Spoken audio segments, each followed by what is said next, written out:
cricketer David Warner's lifetime leadership ban could be lifted as the Cricket Australia directors are contemplating rewriting the organisation's code of ethics. Warner was handed a leadership ban following the infamous 2018 ball tampering scandal. But the 35-year-old, who is closing in on 100 T20 internationals and 100 test appearances, has been looked upon as a possible candidate for Australia's vacant ODI captain's position. And in the Seen Unseen today, there is a video of an elephant enjoying puchkas in Assam's Tejpur that has now gone viral on social media. Take a look at that as I say goodbye.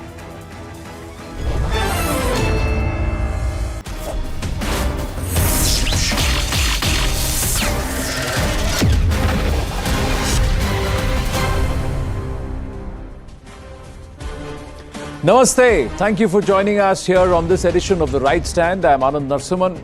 Ladies and gentlemen, beauty lies in the eyes of the beholder, they say. But should itihasa, or as it happened, history, that means facts as they happen, should be also colored based on the vision of the person who's writing it or telling it?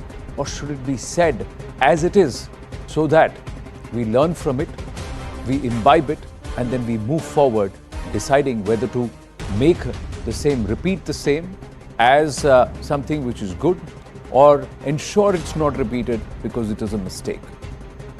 When there were more than 700 riyasats that merged into Bharat to form the India as we know it today, why is it that there was just one state, princely state, Jammu and Kashmir, that continues to remain a problem even today?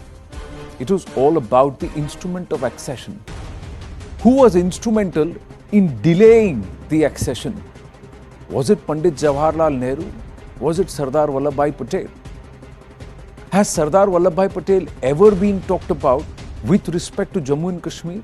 Or has he been responsible for uniting all the various riyasats and princely states other than Jammu and Kashmir? Well, you know the answer there. So then who was instrumental in whatever we see or whatever happened with Jammu and Kashmir? It was the first Prime Minister of our country, Pandit Jawaharlal Nehru. Now there is an argument that's broken out between Jairam Rameshji and Kiran Rijiju. One saying one set of facts, blaming it all on Raja Hari Singh, and the other coming out and saying, hey, this is the fact, as said by the first Prime Minister, where in Parliament, a statement that was given. So historical lies being fact-checked now, and is a problem that could have been perhaps nipped in the bud, continuing to hurt India 7 decades later. That's the question we'll dive into this evening on debate number 1 on The Right Stand. The issue of Kashmir's accession. What is the truth? Let's try and understand this. This is what Jairam Rameshji has come out and said, where he says that the Maharaja Hari Singh at that time deterred because he dreamed of independence. The Maharaja acceded when Pakistan invaded. Pakistan, ladies and gentlemen, invaded on the 22nd of October 1947. The instrument of accession was delayed till the 27th of October 1947. But is there a history to this? We'll get to that. What does Mr. Jairam Ramesh then turn around and say? What does Kiran Rijiju say? It's a historical lie. Nehru's dubious role has been protected. Then Jairam Ramesh goes on to say that Maharaja acceded when Pakistan invaded. Nehru delayed and not the Maharaja, and as read out by Jawaharlal Nehru himself, saying that informally in July 1947, there was feelers that were sent by the Maharaja that we indeed want to accede. Sheikh Abdullah championed the accession as he sided with Nehru. Nehru rebuffed the Maharaja in July 1947. So July, August, September, October. Even by Mr. Jairam Ramesh's own admission, Sardar Vallabhbhai Patel was okay with till September 1947.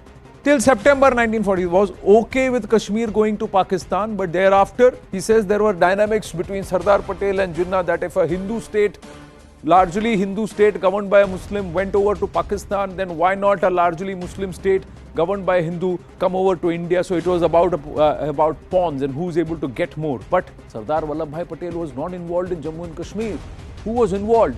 It was Jawaharlal Nehru. Nehru wanted more than accession. Played for vote bank is the challenge. But the reality, ladies and gentlemen, is if both of them are partially true, maybe economical with the truth in some matters, maybe politically inclined in others, the reality is 22nd of October, the Kabilis invaded.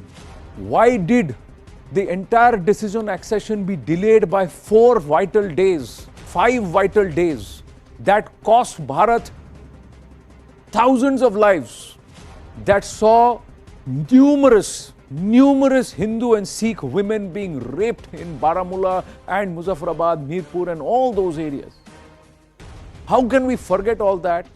And let's just say that it was just a day-long debate, brushed it aside like a day-long debate on the 27th of October. This is all documented aspect. So can all of that be shirked? Is this a timely fact check? And is it time to call a spade and stop trying to? And who's whitewashing and who's not? Who's brownwashing and who's not? Who's tiding over or being economical with the truth and who's not? The Kashmir accession row is the debate at this point. Let's dive into it straight up, ladies and gentlemen, with our guest this evening. Sanju Verma, national spokesperson of the BJP with us. George Korean, political strategist, also with us. Amit Raina, spokesperson, roots in Kashmir and Kashmiri activist with us. Namaste to everybody. Thank you very, very much for joining us. We've got the names wrong at the top. We just changed that at this point. But let me start with Amit Raina, the neutral among, let's say the non-political voice at this point. I won't say neutral, but say the non-political voice, although he'll have a few things to say to both the parties or both the voices, spokespersons. But Amit Raina, this Kashmir accession has been a bane for us even today. Is a bane for us even today, has been a bane for us for nearly 75 years. Who should take the blame? Can we just pass it on? Can they play this ping pong? See, Nehru tha, nahi Sardar Vallabhbhai Patel tha. Modi jhoot bol rahe hain, nahi Rahul jhoot bol rahe hain, Jairam Ramesh jhoot bol rahe hain, nahi Rijiju jhoot bol rahe hain. I think Kashmir is the perfect example, a great screenplay for a great Pottweiler. And it has deceit, it has occult practices, it has characters who get blinded by their love, it has political ambitions, personal ambitions. It is also a perfect example of too many cooks spoiling the broth. I think it is time that political parties who selectively use history of Jammu and Kashmir, the accession of Jammu and Kashmir, to malign their political opponents, they need to get their facts right. And I think the audience, the viewers need to have the facts right. So, as you rightly said, I will be neutral on this because as a student of history, I would share history. I would not share an opinion. Now, if you look at, we all know, and it's a fact that Nehru hated Hari Singh and Hari Singh distrusted Congress, especially Nehru. Nehru was fooled by Sheikh Abdullah believing that Maharaja Hari Singh is a communal person. And Nehru, like a fool, believed Sheikh Abdullah. Now, in June 1947, Mountbatten himself flew to Srinagar to meet Maharaja Hari Singh, requesting him to join the Indian Union. Maharaja Hari Singh does not meet Mountbatten, feigns an illness. His own son, Dr. Karan Singh, in his autobiography writes that the response of Maharaja Hari Singh was typical feudal response to a troubling time. We also need to understand that Maharaja Hari Singh was an agnostic. But he was so much influenced by a occult practicing fake soothsayer, Swami Dev Singh, who made him believe that Maharaja Hari Singh will become a great monarch with reign extending up to Lahore. Now that happened. Maharaja Hari Singh sometimes started believing that he will be a great monarch. Now you have another man called Ramchandra Kak, who does not adhere to his Raj Dharma. Instead of giving the right advice to his Maharaja, goes and do harm with him. Then you have Nehru, who is fooled continuously by Sheikh Abdullah, and he's made to believe that that secularism of Kashmir will stay intact with Sheikh Abdullah. Then you have Patel and VP Menon. Sardar Patel and VP Menon were successful in accession of more than 500 princely states perfectly. But when it came to even they faltered. Because at some point of time, Sardar Patel himself was okay to let Kashmir go for Junagadh and Hyderabad. So there was no clarity. then then RSS chief MS Golwalkar himself flew on 17th October to Kashmir to meet Maharaja. He's requesting for accession. The accession did not happen. Then Nehru gets fooled by Mountbatten, and he's fooled by Mountbatten to internationalize the issue and take it to UN where Britishers cheat Nehru and side with Pakistan.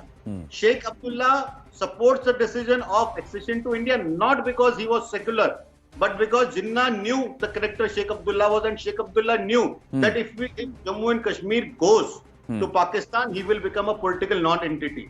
And he again fools Nehru to extract promises which should have not been given ever in the state of Jammu and Kashmir. The state of Jammu and Kashmir, because of those promises and because of those concessions, even today after 70 years, is suffering. So that is how the accession has happened. So there were political ambitions and of royal ambitions of Maharaja. There were too many cooked. Mahatma Gandhi himself was fooled by Sheikh Abdullah, making believe that Jammu and Kashmir is a beacon of communal harmony when entire country was into communal rights. But the point is, if it was communal harmony, why did not want to fully accede to India and fully integrate with India? So there are multiple angles and aspects. George Kurianji, where do you stand on what Mr. Jairam Ramesh has said and the rebuttal that's come from Mr. Kiran Rijiju?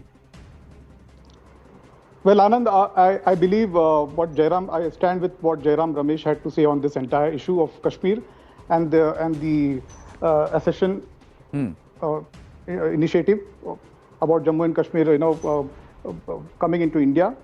So I believe that if there is any truth in what Kiran Rijiju has to claim about the entire thing, about Nehru's speech about his verdict in the Lok Sabha, he's free to go ahead and challenge Mr. Jairam Ramesh in court.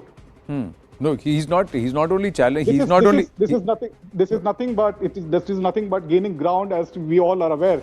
The assembly elections in Jammu and Kashmir are due, and just gaining ground, it's just building a narrative. There has to be some narrative, some narrative to. Well, even before the assembly elections, George, with due respect, before the assembly elections in Jammu and Kashmir, there is a Bharat Jodo Yatra which is due sometime in December to culminate in Jammu and Kashmir. So, who's building the narrative for whom is a question that arises. But Kiran Rijiju ji has not quoted anybody else but Jawaharlal Nehru himself. He's pulled out he's pulled out the experts. Nehru speaking in the Lok Sabha, Jawaharlal Nehru speaking in the Lok Sabha 24th of July 1952 after agreement with Sheikh Abdullah. And that's where he's quoting him from. He's saying in regard to Kashmir, even before 15th August, I should imagine in July the question came up before us informally. And the advice we gave was that state of Jammu and Kashmir, for a variety of reasons, occupied a very special place. And then he goes on to further add. So there is more in that passage which he has tweeted, part which are excerpts of the Prime Minister Jawaharlal Nehru speaking in Parliament. Well, the signing of the accession agreement was must before that. And as I said earlier, this is nothing but building a narrative, and this is nothing to do with Bharat Jodo Yatra or anything of that sort. As I said again, Kiran Rijiju is free to go ahead and challenge Mr. Jairam Ramesh if he feels that, he has challenged him openly on a public forum. If Mr. Ramesh believes that Mr. Rijiju is wrong, then he can take him to court too. It's not about public forum. Here I'm talking if there is any substance substance to what he's talking about, and he's free to go and challenge Mr. No, Mr. Kurian, I request you to please open Mr. Rijiju's tweet. He's quoting the passage and excerpt of former Prime Minister Jawaharlal Nehru's speech in the Lok Sabha. So, if you are saying Mr. Rijiju's argument does not have substance, you are saying that Mr. Pandit Jawaharlal Nehru was standing in Parliament and lying. This is nothing but just to defame Nehru and his role in the entire... if quoting Nehru, it cannot be defaming Nehru, no sir. Can quoting Nehru be defaming Nehru, Mr. Kurian? What I'm trying to say here is, if Jairam Ramesh has clearly his tweet, I agree to what he's saying. If there is no substance to what he's saying, I'm saying what Mr. Ramesh said. Mr. Jairam Ramesh said that it was Raja Hari Singh who delayed, and Raja Hari Singh finally came and said, please come, because the Kabilis or the Pakistanis were at his door and they were attacking. But Anand, what is stopping the BJP and the entire machinery? They have the entire machinery in their hand. They are free to go and challenge him. So they have openly challenged. I am saying Indian government has my query, wrong. Mr. Kurian, is are you wanting this matter to go into court, or are you wanting to just take a look at the fact check and correct yourself itself? Is my question. Sanju Verma ji, please respond. The challenge is, if the BJP wants, take Mr. Jairam Ramesh to court, and if you believe that he has said something wrong. Okay, Anand ji, I heard both the panelists very patiently. One very interesting aspect brought out by Mr. Amit Raina is that Sheikh Abdullah apparently fooled a whole lot of people. So that's an interesting revelation on a lighter note. But coming to the more serious and moot point of the debate, let's be very clear. And I'll quickly just, Anand, you've given a brilliant summary. There's very little to add, but just, to summarize what you've said. Maharaja Hari Singh wanted to accede to India in July 1947. That request for accession was rejected by none other than Pandit Nehru. Point number two, Maharaja Hari Singh again made a request in October 1947. Finally, around 27th of October 1947, Nehru agreed. And that too, Nehru, if you read the excerpts which have been put out by Kiran Rijiju, Nehru did not agree voluntarily. He says, we are very anxious and the risks involved and the dangers involved are too many.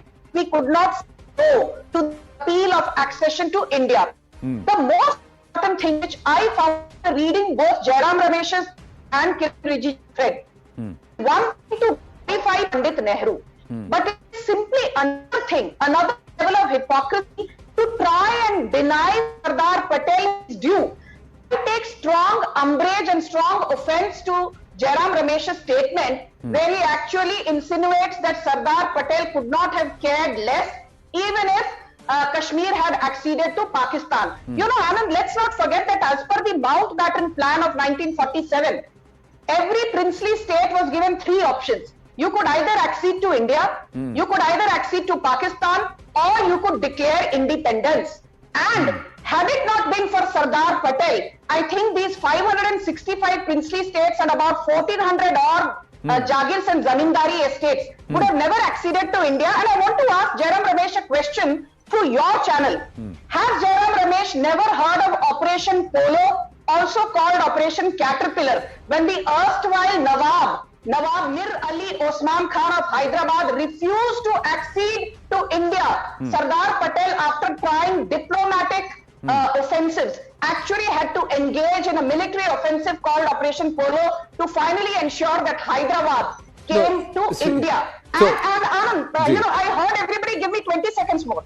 Also, I would like to bring to the attention of your viewers that if you discuss Kashmir, you must also discuss Junagadh. Junagadh was one of the few princely states which initially acceded to Pakistan.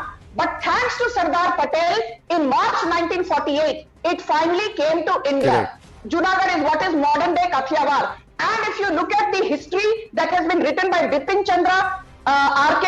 Mukherjee, R.C. Majumdar, P.N. Chopra, K.R. Malkani, Deendayal Upadhyay. I have not read all the books, but I have read quite a few of them. So while I am an economist, I know my history too well. And every single historian, irrespective of which part of the political divide or ideological divide he belongs to, has said that Sardar Patel is the man responsible for integration. No, there is. See, we are. I know, and this is out there for everybody. And I started my introduction there, so I have to interrupt here because we are going to stay on Jammu and Kashmir. And there is Jairam Ramesh ji has just tweeted about 20 minutes back. He's put out one more aspect. This is about 370 now, saying that Jawaharlal Nehru, this is what he says, Jawaharlal Nehru didn't dictatorially insert Article 370 in the Constitution.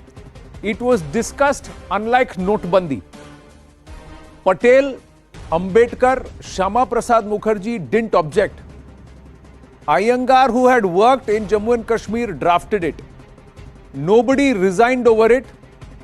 Amit Shah is as much a super spreader of lies as his sahib. So this is a direct attack at the Union Home Minister Amit Shah. and also at Prime Minister Narendra Modi. This is what is the latest tweet that has come in from Jairam Ramesh ji. Now, Amit Raina, would you want to respond to this, that 370 was something which was discussed, debated, agreed upon in Parliament? What do the records say? What do our historians say? Pachtaega Jawahar was not said by anybody at all. That's the little bit that I remember. This is now playing with words. We all know, and it is very evident, that it was pushed into in the Constituent Assembly by Nehru through Iyengar and V.P. Menon. It is a historically proven fact that it was pushed, and there is a response also of Ambedkar on how 370 is an illegal thing. Yes, there was not much discussion which happened in the Constitution. It was pushed, and it was pushed into Constituent Assembly. Nehru used all his influence, threat, cajoling, and everything to get it included. And this is, as I said, Nehru. The problem with Nehru was that he could not give confidence to Maharaja. See, while Maharaja Hari Singh cannot say, there is no historical proof to say that Maharaja Hari Singh wanted to join. If that was the fact, then on 17th October, Guruji would have not been in Srinagar convincing him to join. But the fact is that Nehru also could not give confidence to Maharaja Hari Singh about him joining Indian Union. See, if 560 states were acceded to India perfectly, because there was a certain amount of autonomy given to Menon and Patel. In Kashmir, there were too many factors, and Nehru's own personal love for Kashmir, his homeland, blinded many of his decisions. And it is one of the biggest reasons for what has happened today. But I would say that degrees of responsibility, everyone is responsible for the mess in Kashmir. We can have degrees of responsibility, but everyone is responsible. And this is a false statement saying that 370 was discussed. Now coming to 35A. 35A was not even discussed. It was sent to Rajendra Babu, the then president, and he returned that 35A saying, this is not right. Then Nehru went and met him and got it inserted. So saying that 370 and 35 were discussed is a lie. We know they were forced into this. Nehru used his influence to get them incorporated in the Indian Constitution. Well, Karthik Chopra is watching this and he is saying that he has history. He says his Shama Prasad Mukherjee was in his house at that point in time. In my home in Srinagar was a great friend of my great-grandfather, Colonel Dr. Ramnath Chopra. He's watching this and he's saying this and he's asking, why was Shama Prasad Mukherjee arrested and put behind bars and jailed if he was in support of 370? Now, everybody is working overtime in getting history. One good thing that both Kiran Rijiju ji and Jairam Ramesh ji have done by getting into this aspect is force people to go back into our history and read our books. And at least be aware that we have a history. 75 years, lot of things which have not been read, lot of conversations which are not had or had will now come to the fore. I have our research team also who have pulled out some information and it's very interesting. And I'm just going to quickly read that on the 370 bit, ladies and gentlemen, as I bring in our other panelists. Nehru left for America. Iyengar complained to Sardar Vallabhbhai Patel about troubled situation. Patel responded by saying that every attempt to make Article 370 a part of the Constitution was under the guidance of Nehru. Patel conveyed to Iyengar, in my view, quote unquote, Sardar Vallabhbhai Patel, in my view, Jammu and Kashmir should become an integral part of India. Any deviation from this stand will seriously threaten the stability and integrity of India in the coming years. This is B.S. Yediyurappa who's written it. Then, Arjun Ram Meghwal has written on Ambedkar's objections. The draft constitution which was handed over by Babasaheb Bhimrao Ramji Ambedkar, the drafting committee chairman to the Constituent Assembly chairman Rajendra Prasad ji on February 21, 1948, did not contain the provision granting special status to Jammu and Kashmir. Jawaharlal Nehru strongly favoured special status as well as Sheikh Abdullah, prime ministership of the state. Sadre Riyasat. Then, during the meeting with Sheikh Abdullah, B.R. Ambedkar proposed the provision which would lead to breaking the fabric of national unity and integrity. He turned down the demand for special status and advised that you want India to defend Kashmir, feed its people, give Kashmiris equal rights all over India, but you want to deny India and Indians all rights in Kashmir. I am a law minister of India. I cannot be a party to such a betrayal of national interests. This is quote unquote B.R. Ambedkar, Amitabh Mattu in the Hindu. But while Iyengar negotiated with Nehru's backing, the substance and scope of Article 370 with Sheikh Abdullah and other members from Jammu and Kashmir in the Constituent Assembly, including Mirza Afzal Beg and Maulana Masoodi, Sardar Vallabhbhai Patel was very much in the loop. And while Patel was deeply skeptical of a state becoming part of India and not recognizing fundamental rights and directive principles of the state policy, he was aware of and a party to the final outcome of Article 370. So there are multiple points of view here and there are multiple aspects. Everybody was not happy, they didn't object, they didn't like it, they made their objections clear, but in the end it did become a part of our constitution. Sanju Verma. Yes, Anand, if you notice, while putting out that tweet where Jairam Ramesh has, made many false accusations, he has quoted also excerpts from a book written on the freedom movement and Kashmir by Rajmohan Gandhi. So, Mr. Jairam Ramesh, I would request you to read the history of freedom movement of India written by one of the most renowned names, that is Bipin Chandra. And Anand, Bipin Chandra says a very interesting thing. He says that, the first election in independent India was held only, in 1952. The process started in October 1951 and ended in February 1952, post which Jawaharlal Nehru became the elected Prime Minister. But between 15th August 1947 and between 1952, prior to the parliamentary elections being held, Nehru was only an appointed Prime Minister, not an elected Prime Minister, and that is the reason he completely defied Sardar Patel on the Kashmir issue. Everybody who knows a little bit of history knows that when Sardar Patel refused to allow insertion of Article 370, Nehru asked his close confidant Gopalaswamy Iyengar to do the needful. And that is when Article 370 was surreptitiously inserted. And much as Sardar Patel, who was the deputy of Nehru and the Minister of Home Affairs, would have liked it not to be inserted, Nehru went ahead without actually taking popular consensus opinion. It is said by Bipin Chandra that every handpicked member of the Constituent Assembly, who was actually handpicked by Pandit Nehru, even he or she did not want Article 370 to be inserted, but Nehru was in no mood to listen. And the most important point is this, that, it is on 26 November 1949 that the Constitution Assembly came into being, and the Constitution was formally adopted on 26 January 1950. And Bipin Chandra says that between 1949 and 1950, every leader worth his salt tried to convince Nehru that do not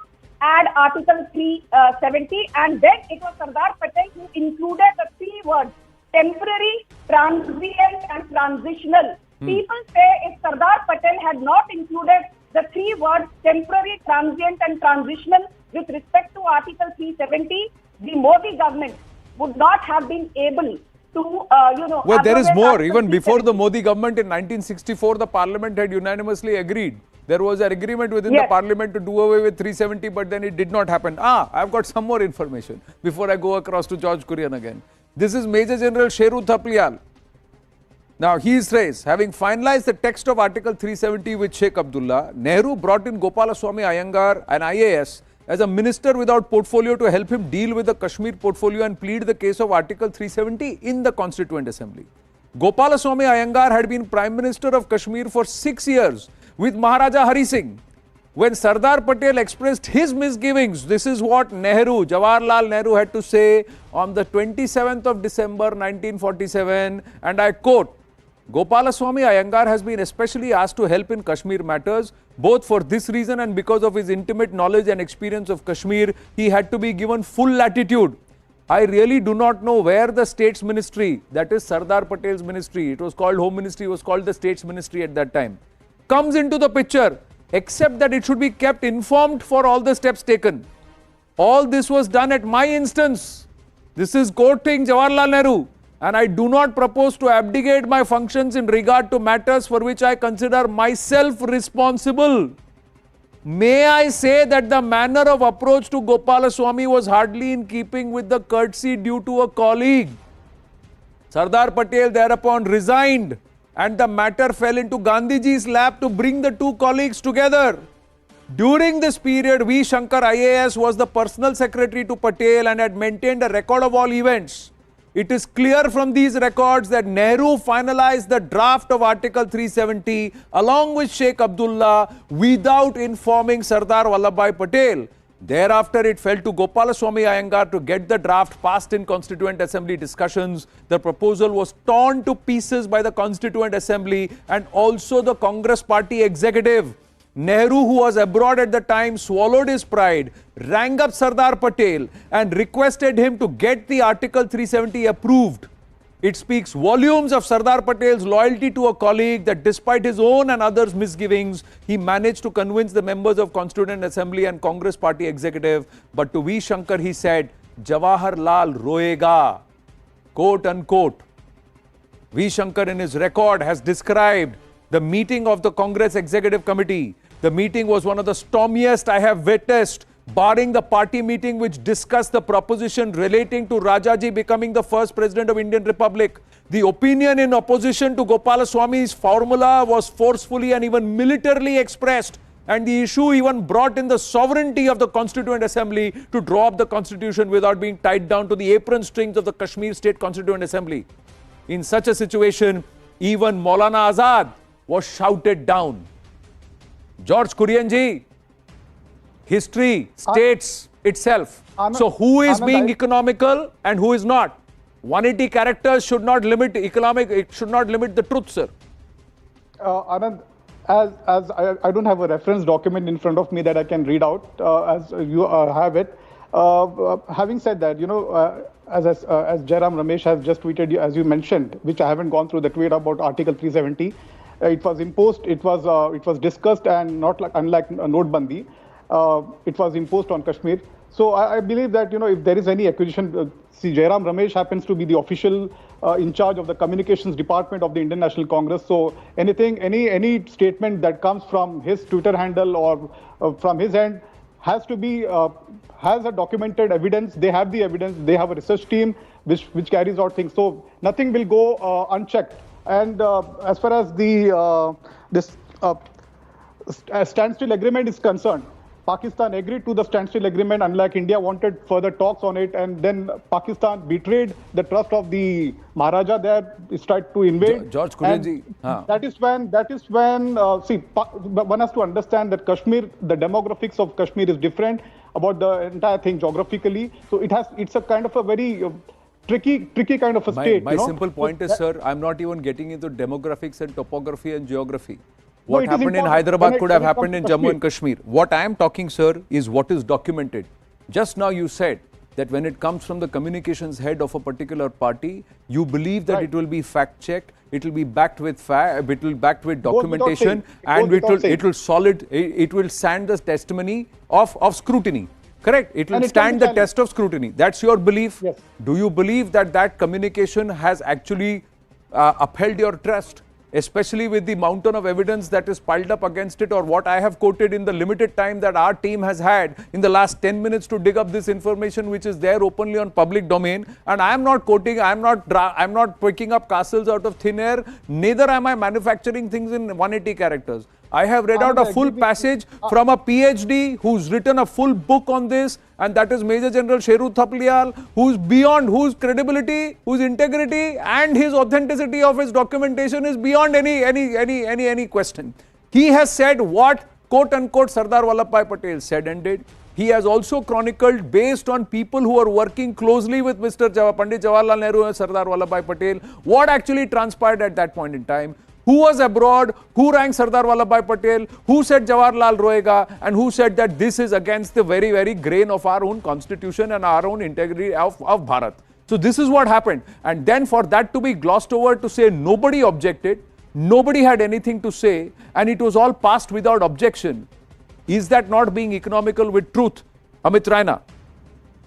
No, it is. I think Jairam Ramesh is selectively, as I said earlier, using history selectively to his own benefit. The fact is that biggest culprit.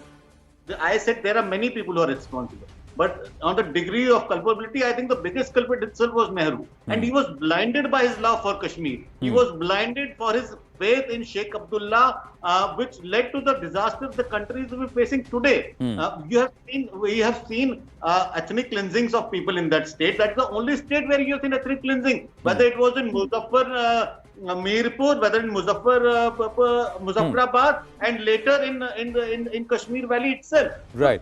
This is all because of what has happened in 1947.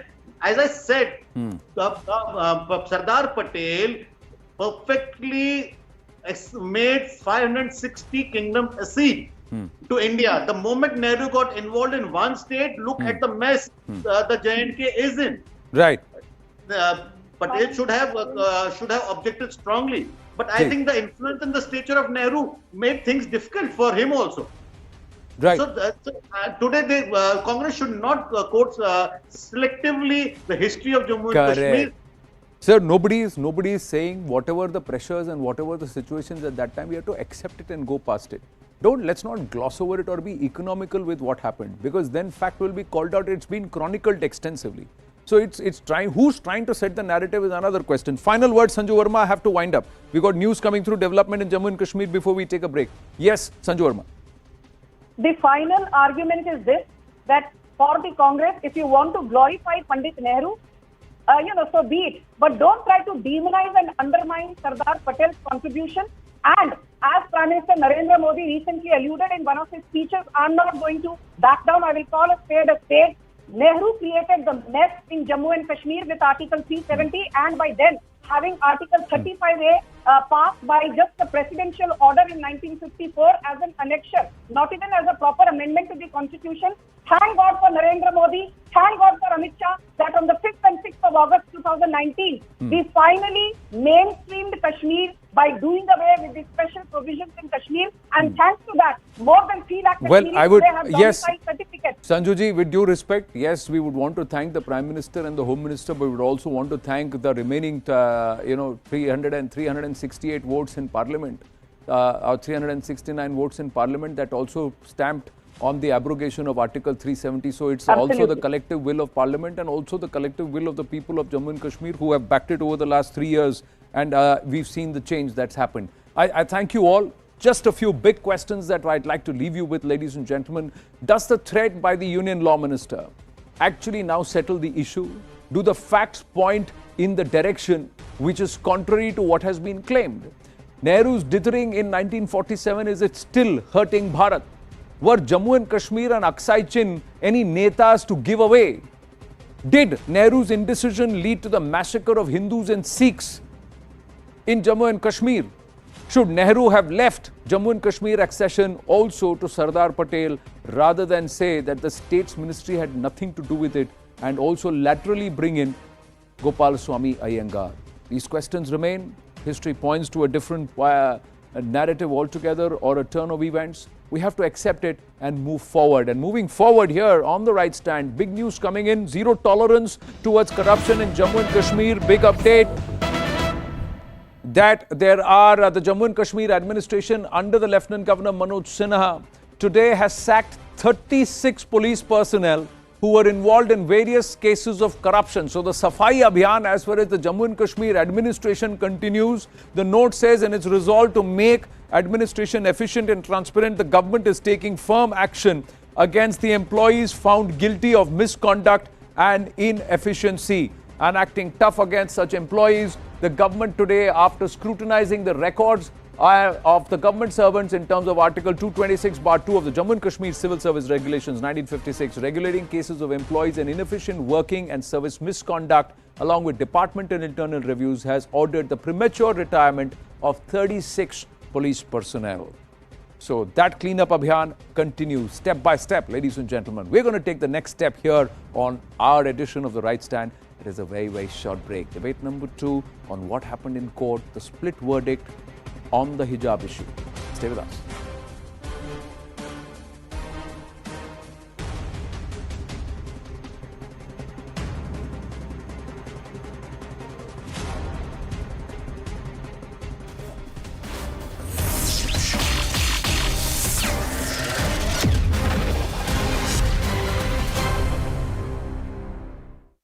Shri Anurag Thakur. Ladies and gentlemen, a huge round of applause for the Honorable Minister.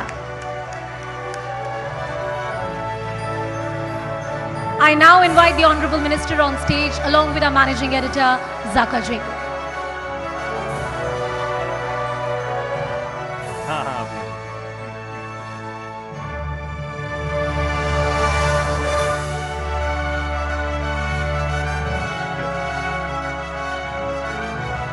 So this is for you.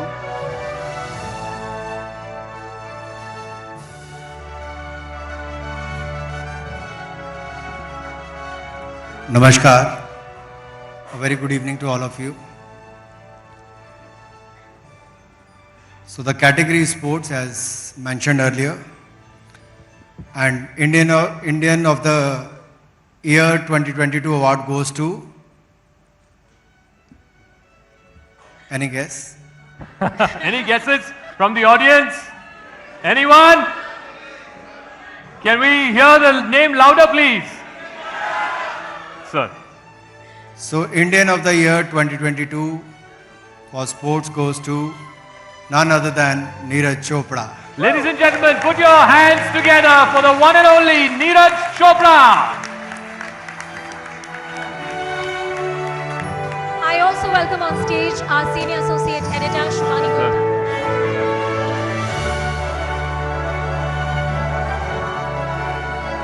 Can we have a loud round of applause, ladies and gentlemen, the only Indian athlete to win an Olympic gold medal, the one and only Neeraj Chopra. 121 साल लग गए। 121 साल में किसी ने athletics में gold नहीं जीता था। 121 साल के इंतजार वाली तालियां तो बजाओ जरा। And let's not forget, Neeraj has not rested on his laurels from Olympics. Olympics का गोल्ड मेडल 121 साल के बाद जीतने के बाद उन्होंने वर्ल्ड चैंपियनशिप में सिल्वर मेडल जीत के एक और इंडियन रिकॉर्ड बनाया है। एंड इन्होंने डायमंड लीग टाइटल जीत के भी has become the first Indian athlete ever to achieve that. Neeraj, the first question I want to ask you is कि ओलंपिक्स मेडल जीतने के बाद ऐसा लगता है कि आपकी पूरी लाइफ की जो तपस्या है वो पूरी हो गई है, लेकिन उस साल के बाद आपने और भी मेडल्स जीते हैं, एंड जैसे मैंने बोला वर्ल्ड चैंपियनशिप्स और डायमंड लीग का, तो वो मोटिवेशन आपकी डिप नहीं हुई? उस लेवल तक कैसे रखा आपने अपने आप को? नमस्ते सभी को और थैंक यू इस अवार्ड के लिए। तो बिल्कुल मेरे सामने तो बहुत सारे ऐसे एथलीट हैं, मैंने काफ़ी एथलीट्स को देखा है कि उनसे सीखने को मिलता है। वो ऑलरेडी जीत के फिर भी मेहनत करते रहते हैं, फिर जीतते हैं। तो टाइटल को दोहराना मैं मानता हूँ कि सबसे बड़ी बात है, और वो अपने आप में मतलब तभी आप एक खिलाड़ी जो एक लेजेंड कहलवाते हैं वहाँ तक आते हैं। अब लोग बोल देते हैं तो मैं इतना मानता नहीं हूँ, क्योंकि मुझे पता है कि मैं उस कैटेगरी में अभी तक नहीं आया हूँ। तो मैं बहुत मेहनत कर रहा हूँ कि अपना एथलेटिक्स का और इंडिया का देश में नाम करूँ। आपने मुझे ओलंपिक्स के बाद बोला था कि एक मेडल जीतने से कुछ नहीं होता, 3-4 मेडल बार बार जीतोगे तो आप लेजेंड कहलाते हो और फिर दुनिया याद रखेगी। अनुराग जी, ये जज्बा है नीरज का। देखिए, तो जीतने वाले को पता चलता है कि मेहनत होती कितनी है, और खुशी इस बात की है कि मेडल जीतने के बाद भी पांव जमीन पर टिके हुए हैं और मेडल जीतने की तैयारी किए हुए हैं। यही इनकी सबसे बड़ी खासियत है, और इसलिए पूरे देश को इनके ऊपर गर्व है। आपने क्या गिफ्ट्स खरीदे ओलंपिक्स के बाद? आप बोल रहे थे कुछ जूते खरीदने थे आपको।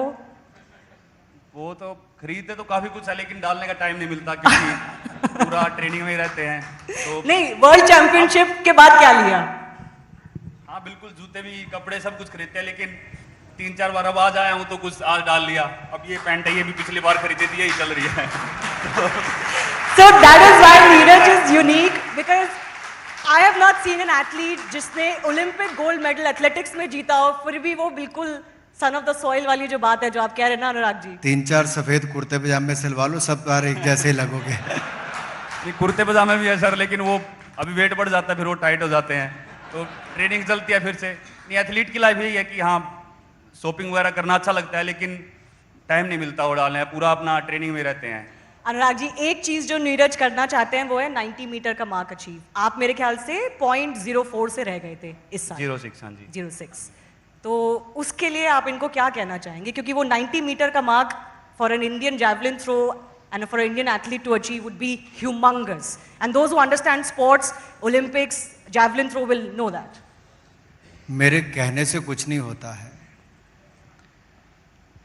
जब कोई लक्ष्य निर्धारित कर लिया गया है तो नीरज चोपड़ा आज एक ऐसा वो नाम बन चुके हैं कि वो लक्ष्य की प्राप्ति भी कर ही लेंगे, पूरे भारत को विश्वास है। लेकिन इसके लिए कोई दबाव नहीं होना चाहिए और मैं आशा करता हूं देश का मीडिया भी उस तरह का दबाव पैदा ना करे, क्योंकि देश के प्रधानमंत्री जब कहते हैं कि अपनी बेस्ट परफॉर्मेंस दो, रिजल्ट क्या आएगा उसकी चिंता मत करो जी। So let's keep our fingers crossed and let's pray that he's going to achieve that. So along with the 90-meter walk, I think you want to repeat your Olympic gold as well. And that World Championship gold is also something? बिल्कुल।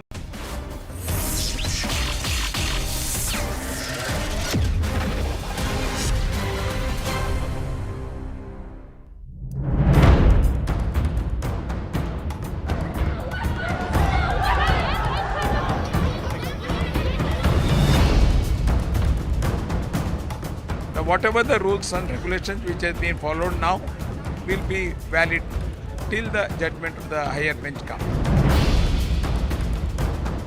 Prime minister से सबसे पहले मैं ये appeal करना चाहूँगी कि वो हमारे एजुकेशन को हम पे छोड़ दें और हमारे हिजाब को, उसमें कोई कॉन्फ्लिक्ट ना बने हमारा हिजाब, क्योंकि देखिए हिजाब हमारा राइट है और हमें इसको फॉलो करना है। जो हाई कोर्ट का जजमेंट था मेरी राय में it was bad in law, bad in terms of its contents, or it had misused Quranic commentaries and translation. This has serious ramifications and should not have been allowed.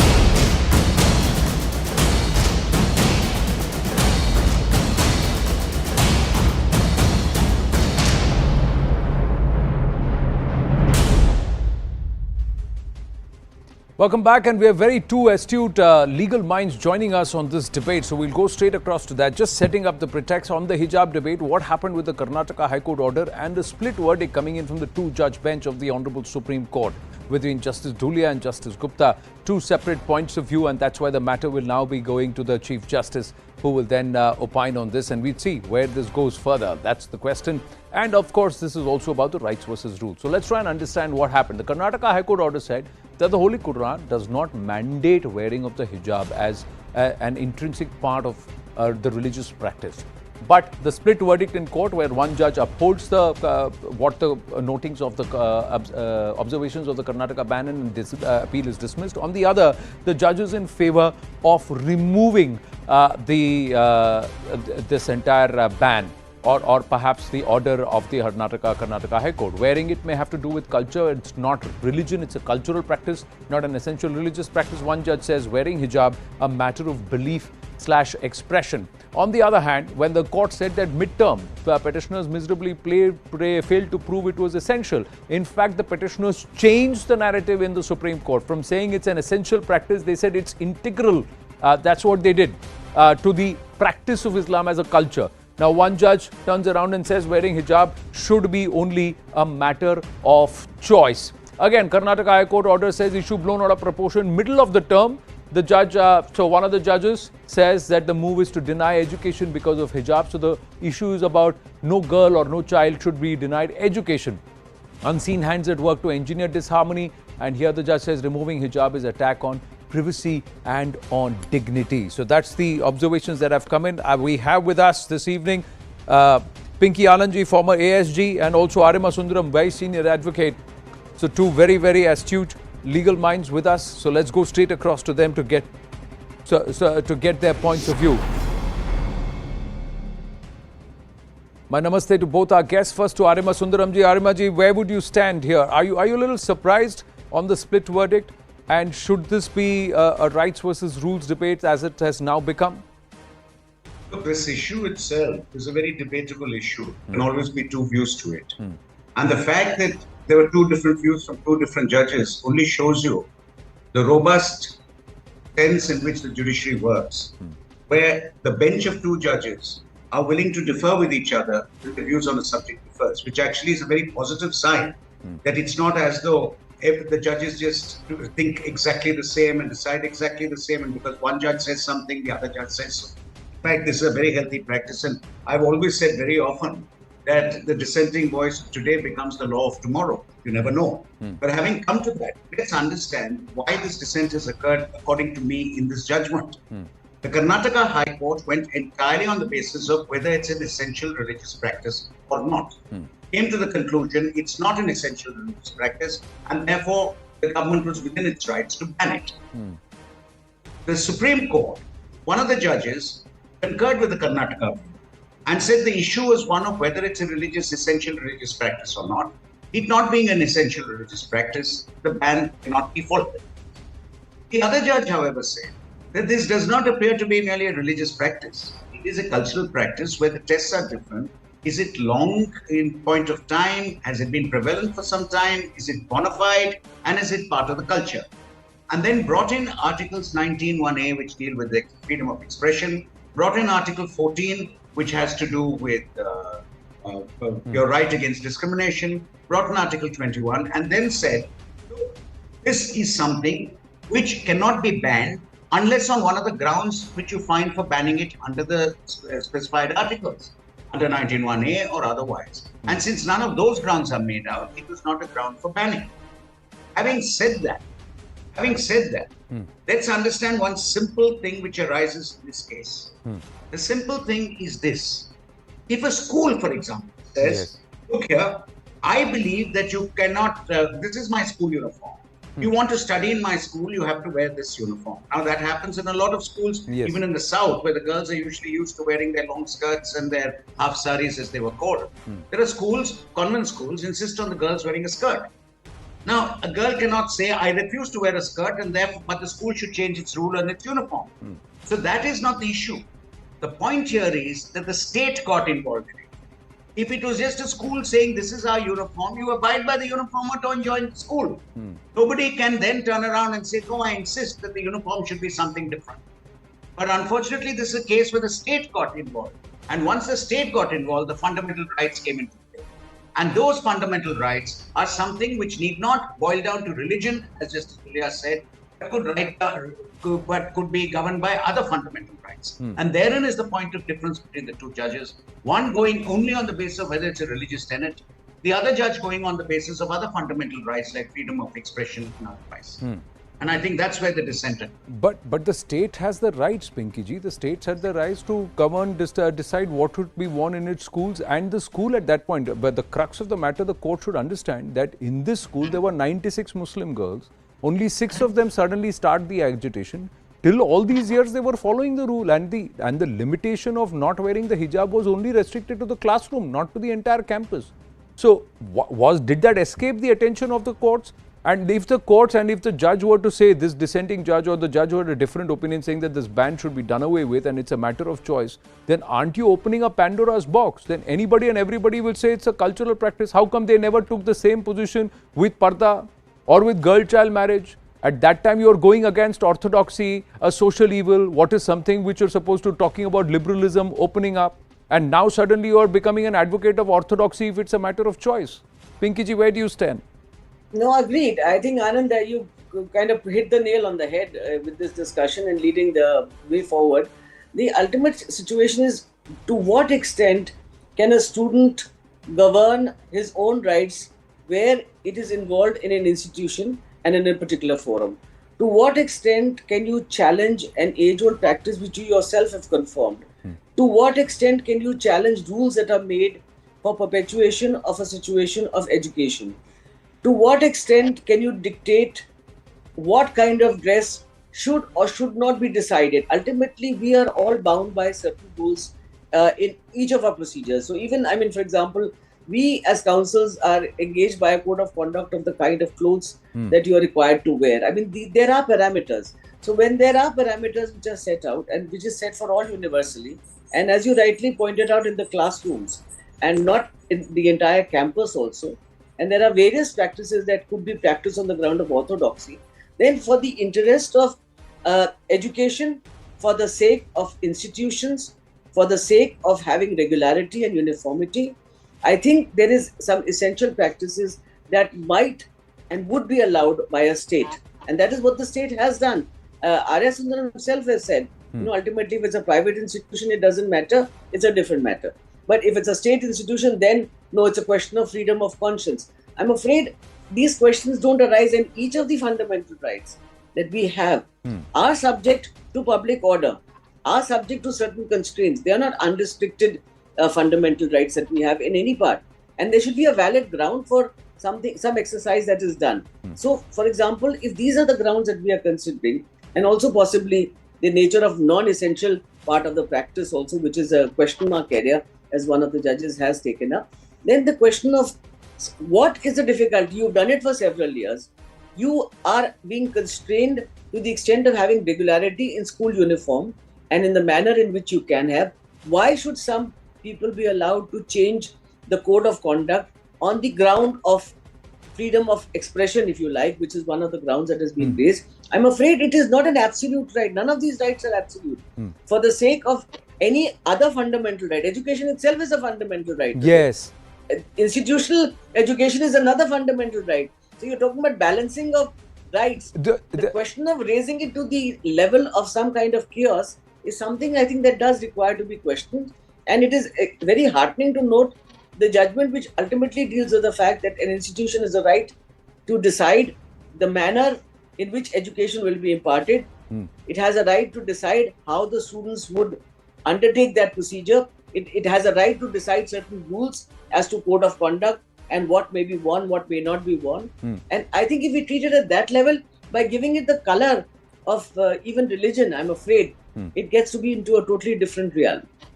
And Arima ji, if education is a fundamental right, as Pinky ji is saying, then shouldn't the judge who said that it's a matter of choice also turn around and say, then you don't have the right to choose religion over the fundamental right of education?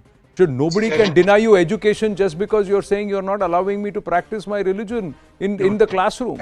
So then shouldn't you turn around and ask the parents, how can you deny a girl child her fundamental right to education just because you're saying I am going to force the cultural practice? Aren't you also holding the court to ransom that if you don't allow me this, I will not allow that? Actually, I tell you the reason. I think the judgment, the dissenting judgment has been completely misunderstood. And you talk about the dissenting judgment has gone on the basis that we are not talking about religion here at all. We are talking about a right of freedom of expression, of a cultural way of dressing, which is bona fide, which has been prevalent for a long time. We're talking about Article 14 and your right against discrimination. Now, we're also talking about the state imposing it and not a school. The state is imposing. Now, the state imposes this. The question is, a fundamental right, for example, of freedom of expression, can be restricted, of course, but restricted on 5 given grounds in Article 19(2), that is public disorder, integrity of the country, it can be done on grounds of defamation. There are very few grounds. Now, none of those grounds appear to be urged in this matter as having arisen because the public order ground was accepted, because Supreme Court has already held that public order does not mean law and order problem. Public order is something far more, and it should be like a light to a powder keg, and it should just explode. And the court seems to feel that if it is and the dissenting view seems to feel that if it is a fundamental, then the state, again, I'm not talking about the school, the state, having imposed it, should bring that restriction under one of 5 grounds. And that does not appear to be made out. So what I want to point out to you is the dissenting judgment went away from the religion issue. What you are asking, your question is, how did the dissenting judgment put religion over education? It did not. It said this is not a matter of religion at all. This is a matter of a fundamental right of freedom of expression. And said that education is important. If culturally this child is not going to be sent to school for this, we should not encourage that.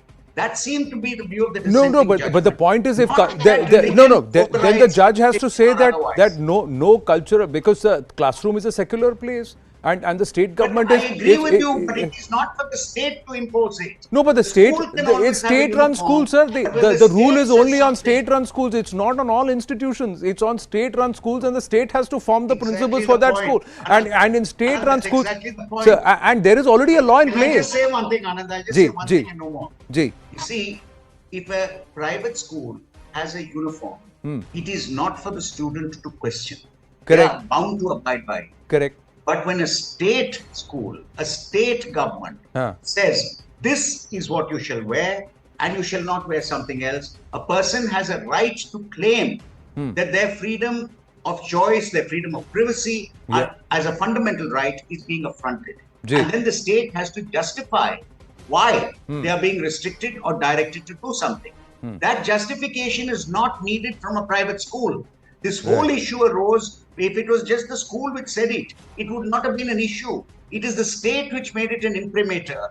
The moment the state does so, then you can always claim fundamental right against the state. Right. You don't claim fundamental right against a private school or a private person. No, but the point... The state has to justify the restriction.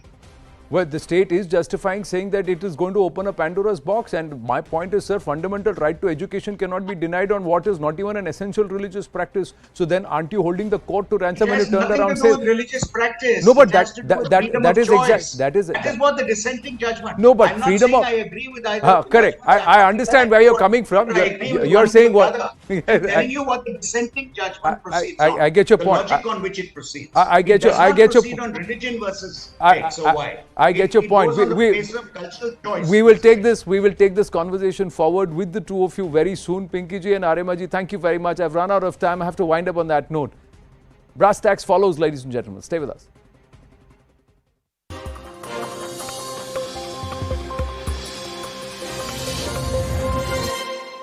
Good evening. The Supreme Court has delivered a split verdict in the hijab matter, while one judge, Justice Gupta, has upheld the order by saying that wearing hijab is not an essential religious practice, essentially concurring with the Karnataka High Court judgment. The other judge with the deferring judgment, Justice Dhulia, has said that this case was never about essential religious practice, it was simply a case of freedom of choice.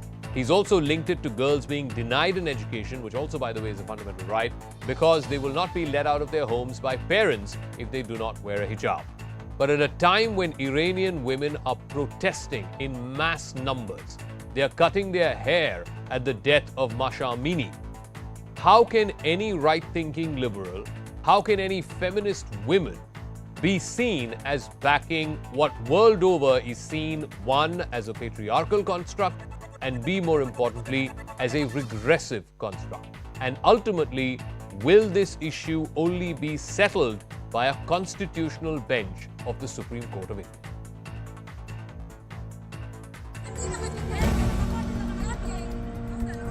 There is no end to the hangama over hijab. 7 months after the Karnataka High Court upheld a government order banning hijab in educational institutes.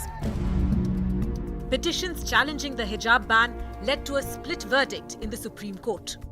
While one judge, Justice Hemant Gupta, dismissed the petitions, the other judge, Justice Dhulia, was of a differing opinion. He said asking girls to take off their hijab is an attack on their privacy and dignity. He said that under the Indian constitutional scheme, wearing a hijab should be simply a matter of choice. It may or may not be a matter of essential religious practice, but it is still a matter of conscience, belief and expression. He said the government order and restrictions on hijab goes against value of fraternity and human dignity. The case has also to be seen in the perspective of the challenges already faced by a girl child in reaching her school. And are we making the life of a girl child any better by denying her education merely because she wears a hijab? Prime minister से सबसे पहले मैं ये appeal करना चाहूँगी कि वो हमारे एजुकेशन को हम पे छोड़ दें और हमारे हिजाब को उसमें कोई कॉन्फ्लिक्ट ना बने हमारा हिजाब, क्योंकि देखिए हिजाब हमारा राइट है और हमें इसको फॉलो करना है. The matter will now be placed before the Chief Justice of India, who will constitute a larger bench to hear the case afresh.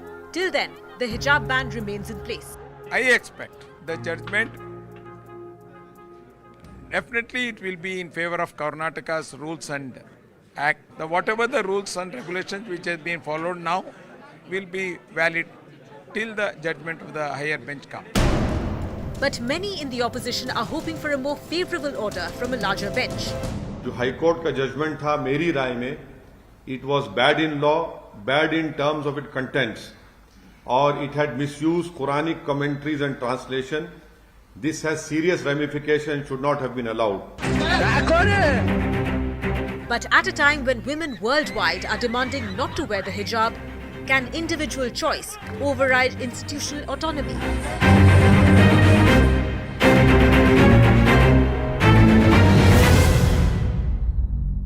Let me now bring in our guest. Amitabh Sinha is a senior advocate in the Supreme Court. Amina Begum Ansari, political analyst. Firoz Ahmed Bakht, former Chancellor of the Maulana Azad National Urdu University. Asghar Khan, senior advocate, and we'll also be joined by Sara Shah Halim, author and activist. Amina Begum, let me start with you first. The contention of the Muslim side, the girls who went to court in challenge against this order by the Karnataka state government, was that wearing hijab is an essential religious practice. The Karnataka High Court did not buy that argument. It struck down that argument. In the Supreme Court, the argument that was made forth, and that's what Justice Dhulia has also upheld, is that this was never about ERP. This was always about